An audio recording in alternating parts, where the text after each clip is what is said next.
Hey everyone, welcome back to Meghan and Harry Tales, the place where truth meets dignity and we celebrate one of the most inspiring modern royal stories.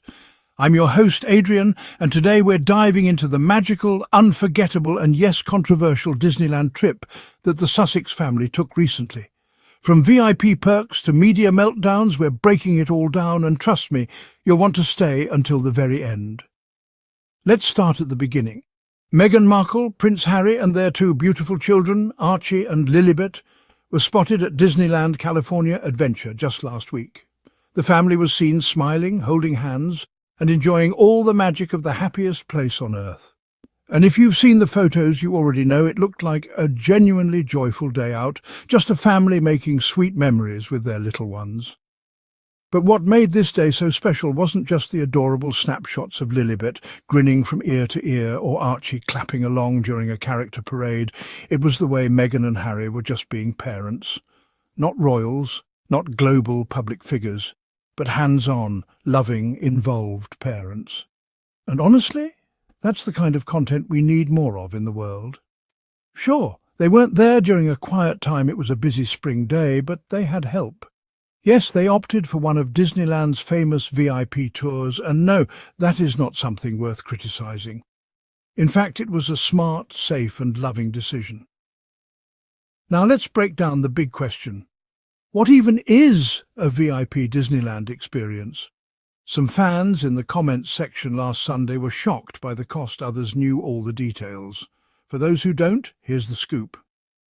A Disneyland VIP tour costs about $4,200 to $6,300 for the day, depending on the season. And here's what you get. You skip the lines, get personalized attention from a VIP guide, private transportation between parks, reserved seating at shows and parades, and a custom itinerary tailored to your family's interests. You can even arrange private access to some restricted areas like Walt Disney's apartment above the fire station or Club 33 if you're a member or guest. Think about it for someone like Meghan and Harry, who can't take a walk in the park without a security detail and crowd control planning. This isn't luxury, it's necessity. For them, the VIP tour means safety, peace of mind, and the ability to enjoy the park like any normal family. Let's take a second and just picture it. Archie's wide eyes as he gets to meet Buzz Lightyear. Lilibet's tiny hands clapping as Minnie Mouse gives her a hug. These are the core memories being built. For Meghan and Harry, giving their kids joy and a childhood full of laughter is priority number one, and Disneyland was just another way to give that to them. And let's not forget how normal it is for American families to plan trips to Disneyland. This isn't some out-of-touch luxury for Meghan. She's a California girl. She probably grew up with those commercials just like the rest of us. I'm going to Disneyland. It's part of the American cultural fabric. And now Meghan gets to share that joy with her own kids. As a mom, that has to feel incredibly meaningful, and as someone who's been unfairly criticized every time she breathes, this was a moment where she didn't hide. She went out in public with her family, held her head high and lived her life. But of course, enter the British tabloids. Almost instantly, the British media machine kicked into overdrive. Within hours of the Disneyland photos surfacing, headlines were everywhere. And not about the joy or the sweetness. No, instead, they focused on the cost, the spending, the supposed extravagance. They rolled out the usual suspects body language experts who tried to analyse a split-second glance from Harry as if it were a State of the Union address. They dragged out cost-benefit analysts to moan about how much the VIP tour cost, as if the Sussex family owed them an invoice. And here's the hypocrisy, plain and simple. When senior royals in the UK are flown via private jet, chauffeured around in convoys, or put up in castles maintained by taxpayer money, where is the outrage then? Meghan and Harry paid for their VIP experience themselves. There was no taxpayer money involved. They are financially independent, and yet they are scrutinised endlessly. Why? Because they dared to step away from an institution that tried to silence them. The obsession the British press has with Meghan and Harry is honestly disturbing. Every time they make a public appearance, whether it's a charity event, a podcast interview, or a trip to Disneyland, the media acts like it's a betrayal of some unspoken contract. But here's what those tabloids don't get: Meghan and Harry owe them nothing. They don't owe the press their children's lives. They don't owe the institution their peace. They chose a life where they could prioritize their mental health, their children's well-being, and their mission-driven work. And trips like this one, they're just part of that new chapter. They don't need to apologize for living a full life. If anything, they should be applauded for continuing to lead with grace under fire. While the press was fuming, fans around the world were overjoyed. Social media lit up with love and support for Meghan and Harry. Tweets and Instagram posts celebrated the family's trip, shared stories of their own Disney memories, and praised Meghan and Harry for making the day special for Archie and Lilibet.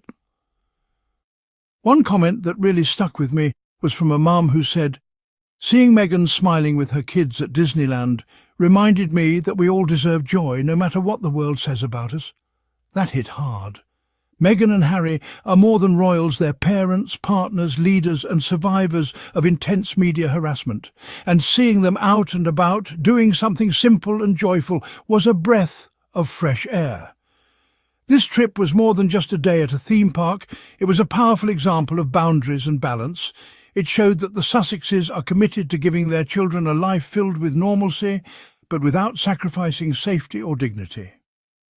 They used the tools available to them: a VIP tour, security support, careful planning to ensure that Archie and Lilibet could experience the magic of Disney without being put in the spotlight or exposed to risk. That's good parenting, not excess. And while critics will always try to spin a narrative of extravagance, we know the truth. This was a family, taking time out to be together, to make memories and to live on their terms.